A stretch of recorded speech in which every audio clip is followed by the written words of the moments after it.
요즘 신종 코로나로 인해서 참으로 혼란한 그러한 시기가 된 것 같습니다.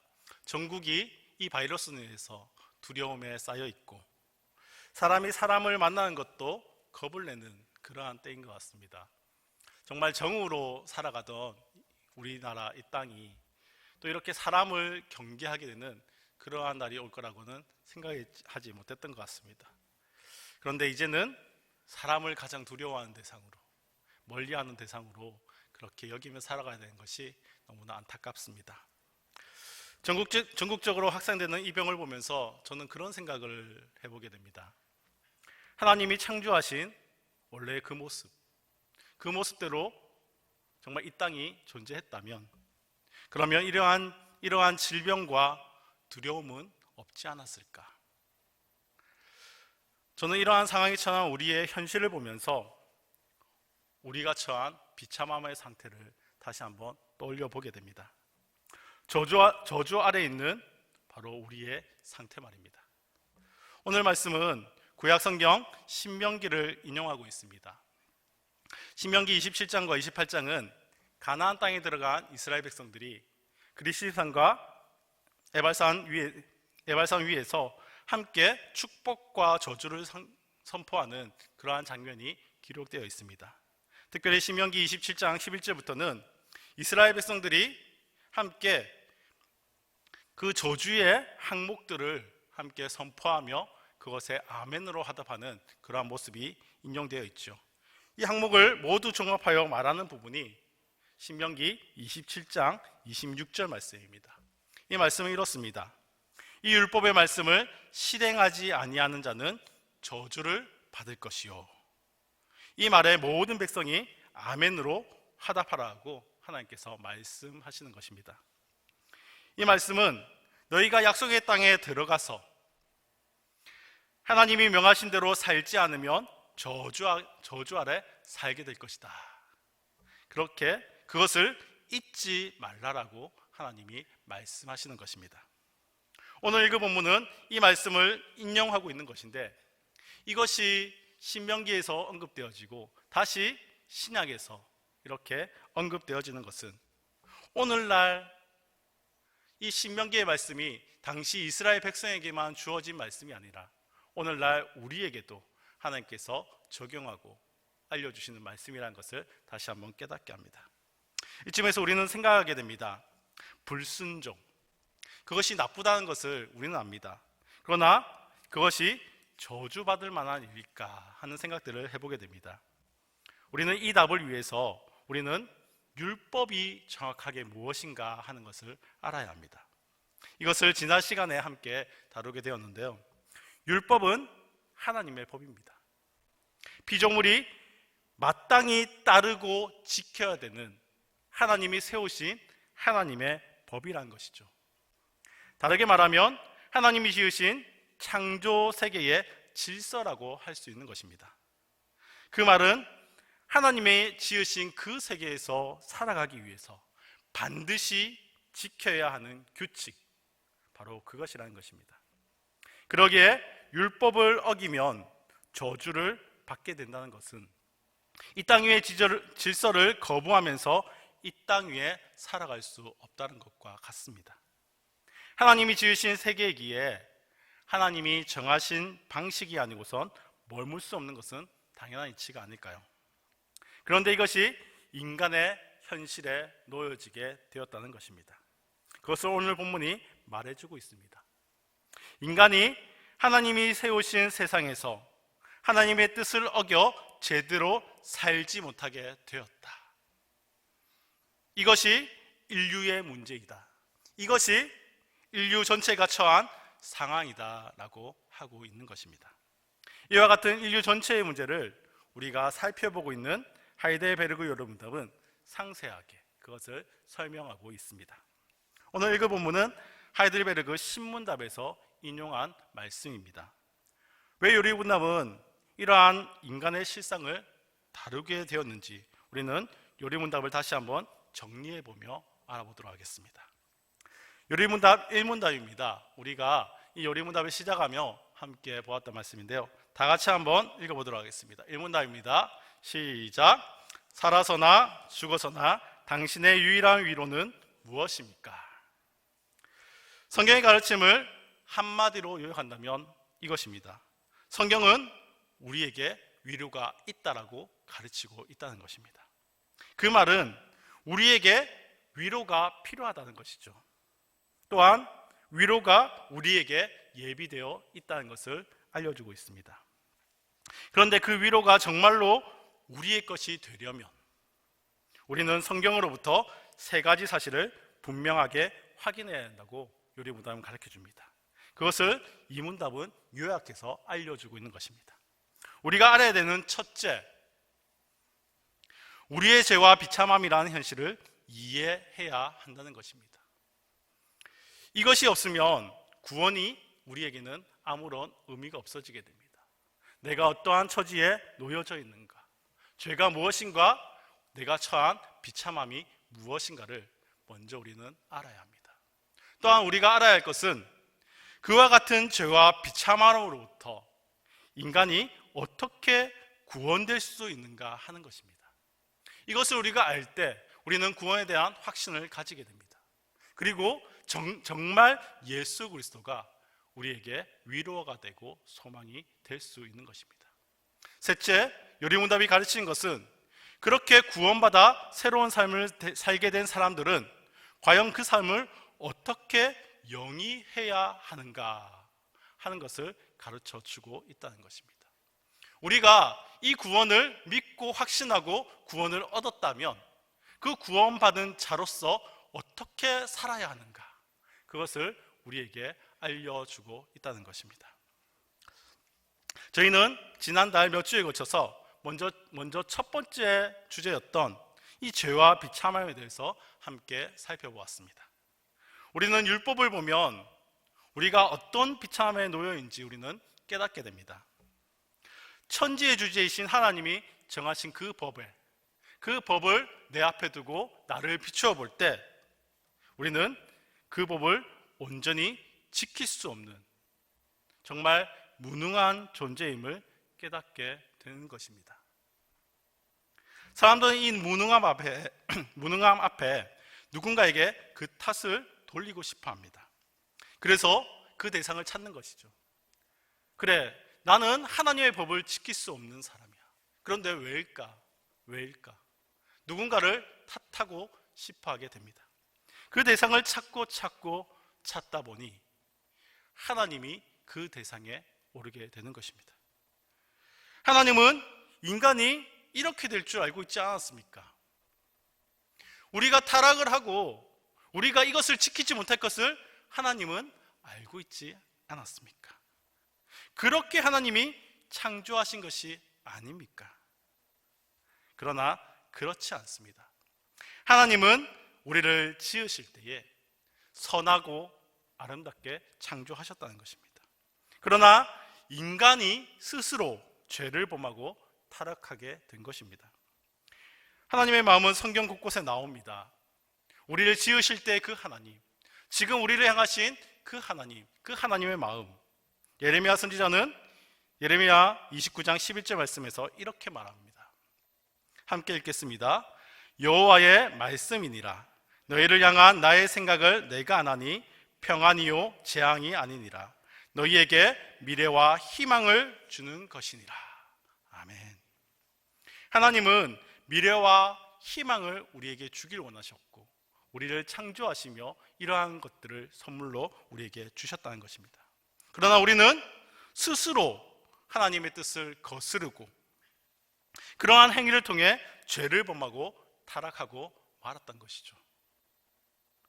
그럼에도 결국 죄의 원인은 우리에게 있다는 것입니다. 그럼에도 우리는 뭔가 아쉽습니다.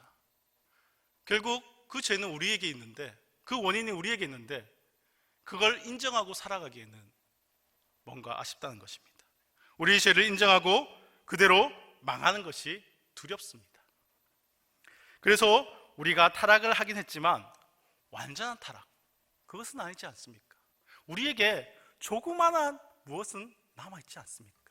선을 행할 만한 그 무엇이 조금이라도 있지 않습니까? 라고 질문하고 싶어지는 것이죠.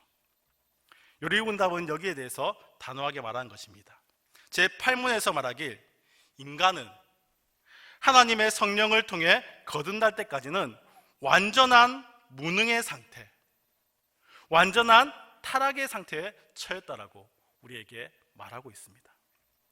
이 완전한 타락, 모든 부분에서 우리가 가진 모든 부분에서 이 완전한 타락의 상태에 처해졌더라. 그렇게 성경은 말하고 있다는 것입니다. 우리는 이것을 전적 타락이라 부릅니다. 이것이 우리가 처한 비참함의 상태입니다. 우리의 노력으로는 선을 행할 수도 없습니다. 죄의 저주로부터 벗어날 수도 없다는 것입니다. 이 땅 위의 질서를 거부하면 우리는 처벌을 받습니다. 그 처벌은 더 이상 하나님의 땅에 살아갈 수 없게 된다는 것입니다. 우리는 결국 우리의 힘과 우리의 노력으로 해결책을 찾을 수 없습니다. 가만히 영원한 형벌을 기다리며 손 놓고 있을 수밖에 없다는 것입니다. 이것이 저와 여러분이 처한 상황이었다는 것입니다. 이것이 비참함인 것입니다. 아무 소망 없는 상태, 정말 아무 미래를 꿈꿀 수 없는 상태, 그것이 바로 인간이 처한 상황입니다. 이러한 우리가 선을 행하기 위해서는 하나님의 성령으로 거듭나지 않는 한 아무 소망이 없다라고 팔문은 우리에게 말해주고 있는 것입니다. 그렇다면 우리는 어떻게 해야 될까요? 더욱 하나님께 기도하고, 하나님, 이 불쌍한 자를 긍휼히 여겨 주시옵소서, 나를 도와 주시옵소서, 그렇게 구해야 하지 않을까요? 그런데 사람들은 그렇지 않다는 것입니다. 인간이 처한 상황을 인지하고 오히려 다른 질문을 하게 된다는 것이죠. 우리 요리문답은 사실 많은 사람들이 가질 수 있는 질문들을 이 요리문답에 담고 있습니다. 하이델베르그 요리문답은 그 많은 사람들의 의문을 풀어주고 있습니다. 오늘 함께 보는 구문에서 11문답이 그러한 다른 질문에 관한 내용들입니다. 구문답을 함께 볼까요? 제가 먼저 질문을 읽고 여러분이 답을 읽도록 하겠습니다. 먼저 제가 질문을 읽겠습니다. 하나님께서 사람이 행할 수 없는 것을 그의 율법에서 요구하신다면 그것은 부당한 일이 아닙니까? 예. 창조하셨으나 사람은 마귀의 깸에 빠져 고의로 불순종하였고 그 결과 자기 자신뿐 아니라 그의 모든 후손도 하나님의 그러한 선물들을 상실하게 되었습니다. 사람들은 여전히 자신의 잘못을 인정하기보다 하나님을 탓하고 싶습니다. 내 잘못을 인정하고 더 이상 내게 소망이 없다는 것을 정말 인정하기가 싫은 것이죠. 그래서 또다시 탓할 대상, 하나님을 찾게 되는 것입니다. 마치 죄를 범한 아담이 자꾸 하와가 잘못을 한 것처럼 이야기한 것처럼 그렇게 우리는 탓할 대상을 찾는다는 것이죠. 아니, 하나님, 이제 사람이 그렇게 타락했다면, 그래서 더 이상 하나님이 말씀하신 그 하나님의 법, 그 율법을 지킬 수 없다면, 그것을 다 알고 계시면서 계속해서 우리에게 그 율법을 지킬 것을 요구하는 것은 부당한 것이 아닙니까? 그러니 이제 하나님의 그 법이 지금 우리가 처한 이 상황에 맞게끔 바뀌어져야 하는 것이 아닐까요? 라고 이 요리문답은 질문하고 있는 것이죠. 이것이 옳습니까? 이를 우리의 삶에서 조금 비추어서 비유해서 이야기해 봅니다. 친구가 사업을 하기 위해서 저에게 돈을 빌렸습니다. 그 돈으로 흥청망청 누리고 그렇게 살아가는 것이죠. 그러다 보니 사업이 처음에는 잘 되다가 이 사업이 망하고 말았습니다. 수중에 땡전 한 푼이 없는 것이죠. 저에게 돈을 변제할 능력이 되지 않습니다. 그러면 저는 그 사람에게 돈을 갚으라고 할 수 없는 것일까요? 이 사람이 더 이상 변제할 수 없는 상황이 처했으니 이제 내가 그에게 갚아라 요구하는 것은 부당한 것일까요? 이와 같습니다. 우리는 잘못을 우리가 하였는데 하나님이 부당하다고 외치고 있는 꼴이라는 것입니다. 우리는 결코 하나님에게서 부당함을 찾을 수가 없습니다. 그분의 잘못을 찾을 수도 없습니다. 그분은 여전히 영원토록 거룩하시고 선하시고 공의로운 분이시기 때문입니다. 우리는 우리 죄로 인해서 비참함을 겪고 있는 것입니다. 그것이 우리의 현실입니다. 이것을 깨달아 하는 것이 너무나 중요하다는 사실입니다.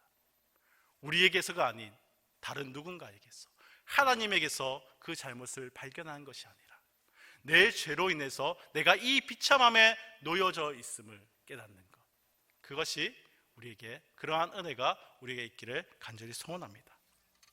성도 여러분, 우리도 늘 하나님을 믿고 산다고 말하지만 우리가 궁지에 몰리거나 어려움에 처하게 된다면 우리는 그 탓을 돌릴 대상을 찾지 않고 있습니까?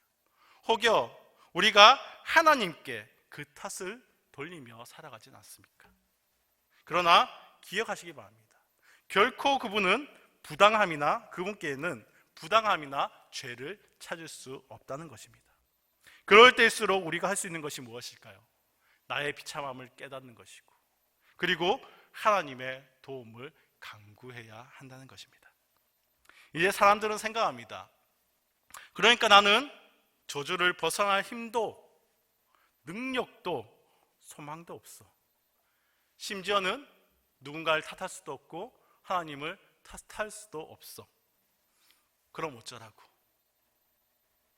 소망도 없고 미래도 없고 탓할 대상도 없고 어쩌라고? 에이, 그냥 될 대로 살아가는 거지. 그렇게 이제는 인생을 막 살아보려 합니다. 그렇게 살아가는데 이제 신경 쓰지 않고 내 뜻대로 살아가는데 때론 힘들고 때론 슬프고 때론 어려움에 처할 때도 있지만 여전히 우리의 삶 속에는 즐거울 때도 있고 기쁠 때도 있고 괜찮을 때가 있다는 것입니다. 내가 죄를 짓기 전과 내가 이 죄를 발견하기 전과 지금의 내 상황, 그 두 가지를 비교해 보았을 때 별반 다른 삶이 없다는 것이죠. 하나님은 분명히 죄는 형벌이 있다고 하셨는데 내 삶에는 변화가 없습니다. 시간이 지나면 다를까? 조금 시간이 흘려도 별로 변하지 않다는 것입니다. 사람들은 생각합니다. 하나님이 그 형벌을 잊어버리진 않았을까? 지나치진 않으실까? 정말 그럴까요? 함께 신문을 함께 보기를 원합니다. 제가 질문을 읽겠습니다. 하나님께서는 그러한 불순종과 반역을 형벌하지 않고 지나치시겠습니까? 결코 그렇지 않습니다.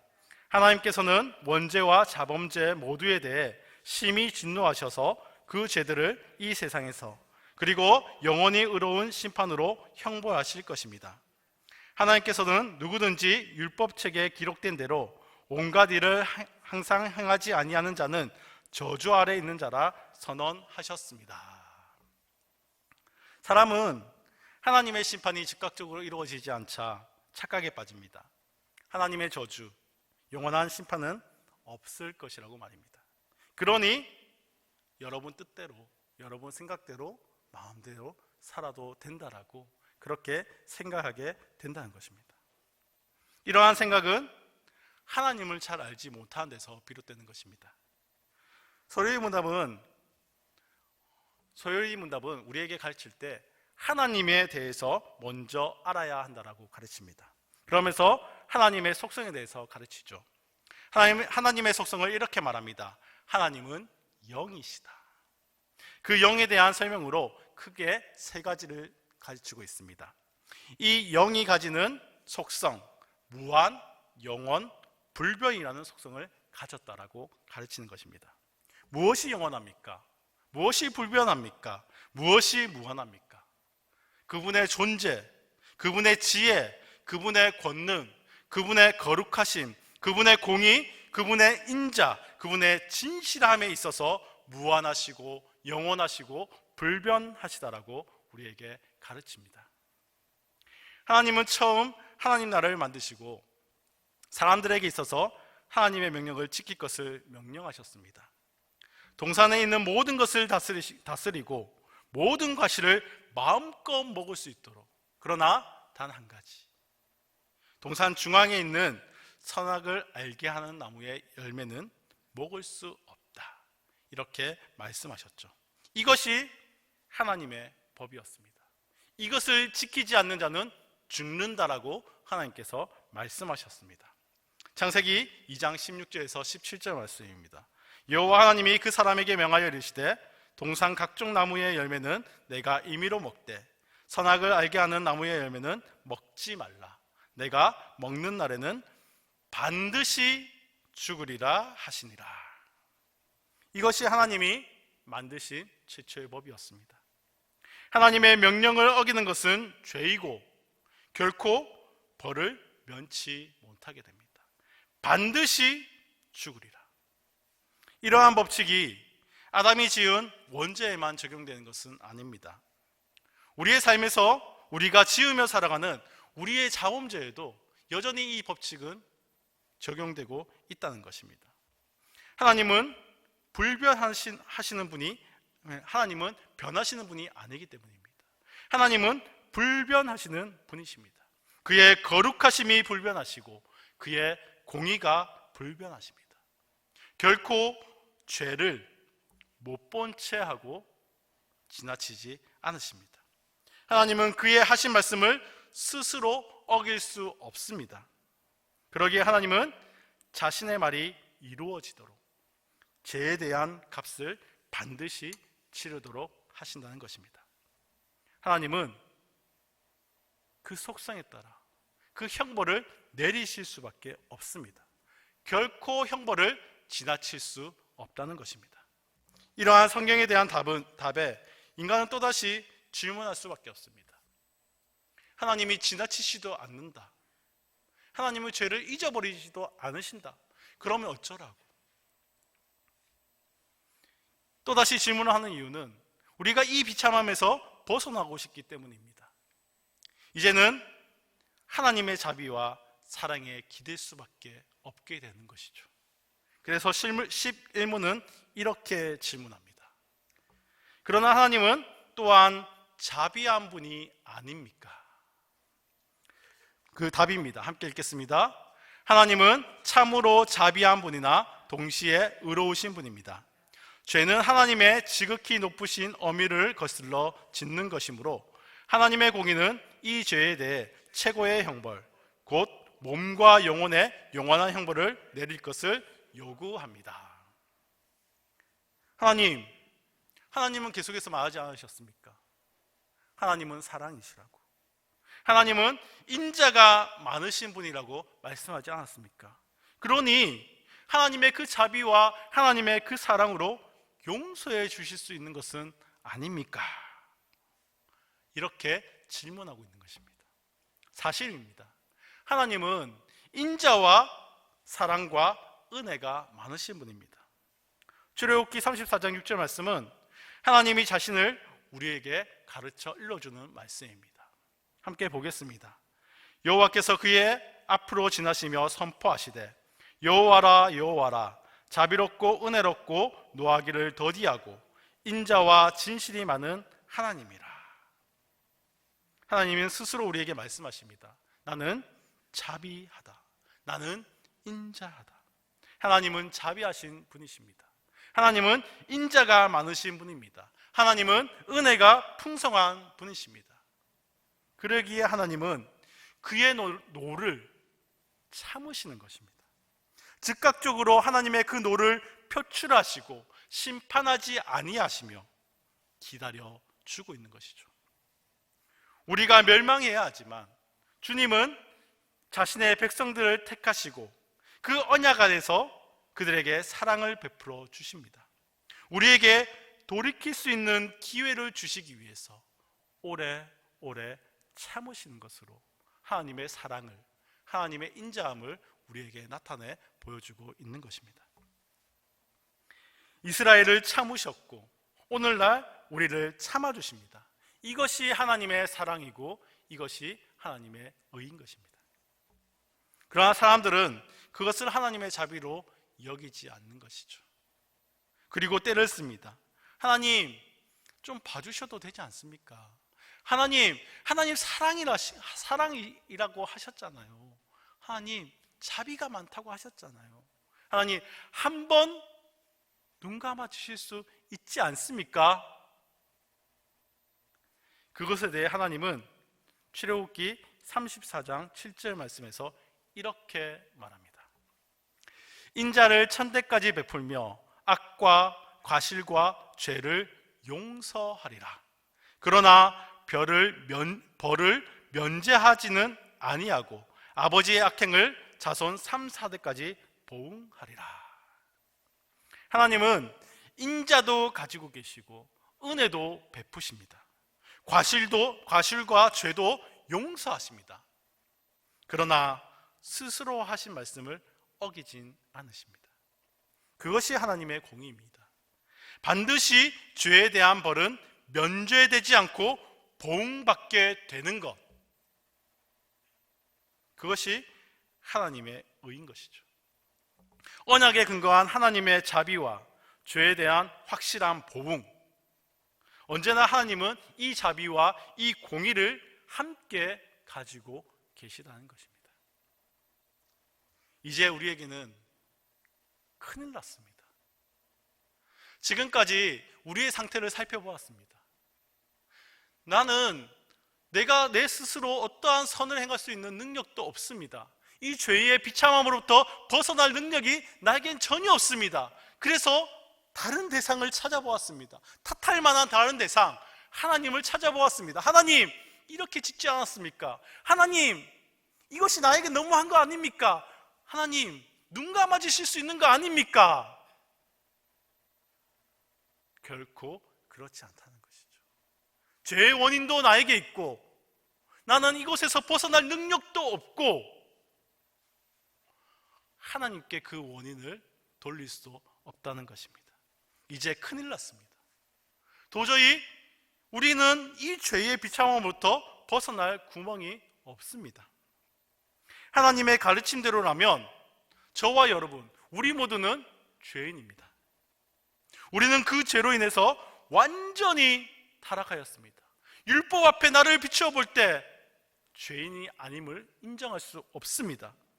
우리의 인격, 우리의 형상, 우리의 영혼, 육체 무엇 하나 빠짐없이 우리는 완전히 타락해 버렸습니다. 전적 타락입니다. 로마서 8장 7절은 이렇게 말합니다. 육신의 생각은 하나님과 원수가 되나니 이는 하나님의 법에 굴복하지 아니할 뿐 아니라 할 수도 없습니다. 우리의 생각이 이미 타락해 버렸습니다. 로마서 3장 10절 말씀이 이렇게 말합니다. 기록된 바 의인은 없나니 하나도 없으며. 하나님 말씀에 비추어 볼 때 우리는 의인이 아닙니다. 로마서 3장 23절은 이렇게 말합니다. 모든 사람이 죄를 범하였음에 하나님의 영광에 이르지 못하더니. 우리는 모두가 죄인이라는 것입니다. 이것이 인간이 처한 상황입니다. 이것이 인간의 비참함입니다. 아무리 발버둥 쳐도 소용없습니다. 아무리 떼써봐도 소용없습니다. 착한 일 하면 하나님이 봐주시지 않을까? 기도하면 하나님이 봐주시지 않을까? 찬양하면 하나님이 봐주시지 않을까? 제사 드리면 봐주시겠지? 봉사하면 봐주시겠지? 헌금 많이 하면 어떻게 될까? 아니요. 이러한 것들로 소용이 없습니다. 세상의 명예, 세상의 부, 세상의 쾌락을 가지면 어떻게 될까? 잠시 이러한 비참함을 잊어버리고 살아갈 수 있지 않을까? 아니요. 여전히 우리의 비참함은 사라지지 않는다는 것입니다. 이러한 것들로는 영원한 하나님의 그 형벌을 면제받을 수 없습니다. 반드시 죄에 대한 형벌은 이루어지기 때문입니다. 이것이 저와 여러분이 처한 죄와 비참함의 상태라는 것입니다.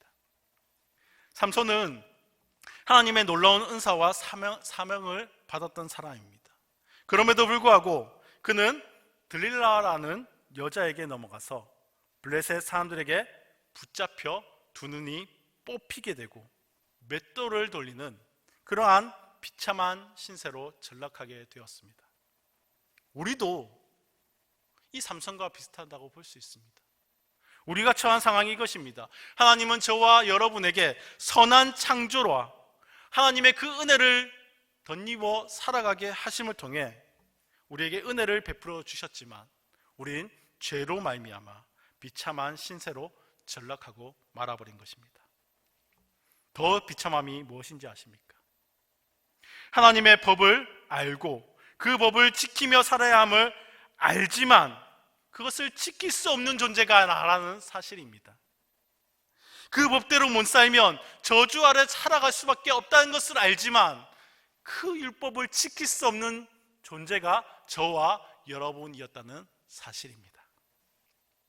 우리가 지금 이 자리에 있을 수 있는 이유는 우리가 온순하게 제자리를 지키는 성품이 있어서가 아니라 수없이 우리는 내 마음대로 내 갈 길, 제 갈 길 찾아가다가 하나님의 은혜로 다시 이 자리로 오고 다시 이 자리로 오게 되었다는 것입니다. 오직 주님의 은혜가 우리를 이 자리에 있게 한 것입니다. 우리는 아무것도 할 수 없는 비참한 존재일 뿐 모든 것은 주님의 은혜로 된 것입니다. 그런데 더 비참한 것이 무엇인지 아십니까? 하나님을 모르는 사람들은 자신들이 이 비참함 속에 있다는 것조차 모른 채 다람쥐 쳇바퀴 굴러가듯 자신의 쾌락과 자신의 가족과 명예와 지위와 물질을 위해서 열심히만 살아간다는 것입니다. 그런데 우리도 때론 그러한 모습으로 살아가고 있지 않습니까? 곧 임하게 될 형벌은 알지도 모른 채 그것으로 만족하는 양 그렇게 살아가고 있지는 않습니까? 그리고 심판의 날이 되면 깜짝 놀라겠죠. 아니, 언제 이런 게 정해져 있었습니까? 저는 그저 열심히 내 삶을 살아왔을 뿐인데요. 사실 이 공개된 비밀을 모든 사람들은 들었지만 믿지 않았을 뿐입니다. 사랑하는 성도 여러분, 우리의 현실은 죄와 비참함이라는 현실입니다. 우리의 힘으로는 이 현실을 바꿀 수가 없습니다. 이 죄를 면할 수도 없습니다. 내 힘으로는 소망을 발견할 수도 없습니다.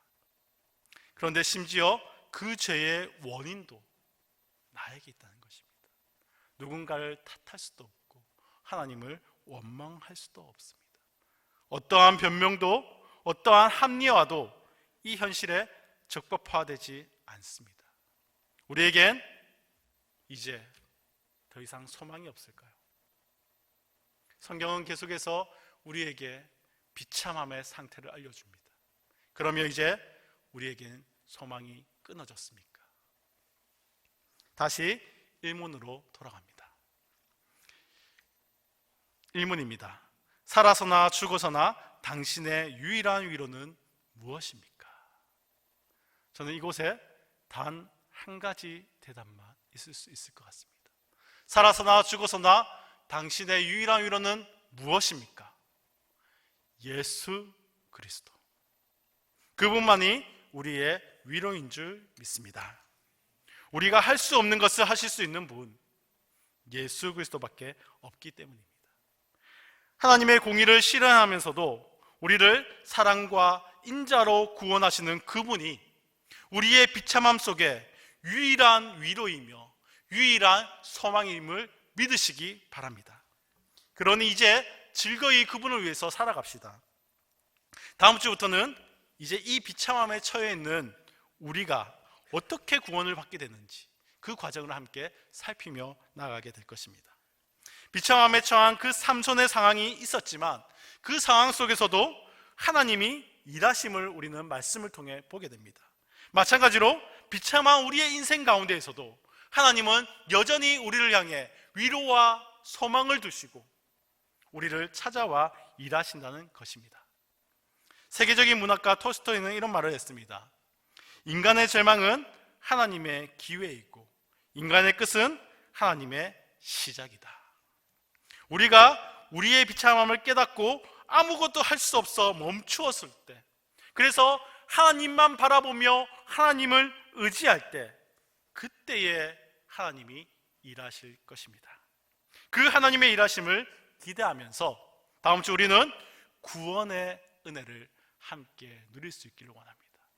이 구원의 확신을 함께 가지며 나아가는 은혜를 누리시길 바랍니다. 우리 다음 주에 함께 그 하나님의 구원을 살피겠습니다. 개봉